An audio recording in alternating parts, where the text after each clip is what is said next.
General பைக்கை பொதுவாக computer, sports, naked அந்த மாதிரி டிஃபைன் பண்ணுவோம். இந்த பைக்கை ட்ரைம் எப்படி தெரியுமா டிஃபைன் பண்ணியிருக்காங்க? ஒரு மஸ்குலர் க்ரூசர். எஸ், க்ரூசிங்கும் பண்ணிக்கலாம். அட் த மீன் டைம் உங்களால் அந்த ஸ்பீடையும் ரொம்பவே அச்சீவ் பண்ண முடியும். அதை ட்ராக் பண்ணுறதுக்கு இல்லை அதை ஆக்டிவேட் பண்ணுறதுக்கு நிறைய டைப்ஸ் ஆஃப் மோட்ஸ் கொடுத்துருக்காங்க. எனக்கு தெரிஞ்சு ஒரு 4 டைப் ஆஃப் மோட்ஸ் இருக்குது. அது என்னென்ன அப்படிங்கிறத ஒன்று ஒன்றா பார்க்கலாம்.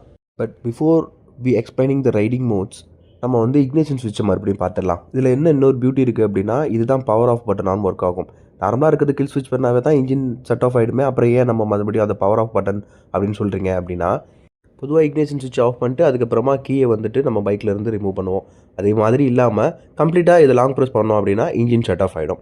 அதனால தான் இதை பவர் பட்டன் அப்படின்னு சொல்கிறேன்.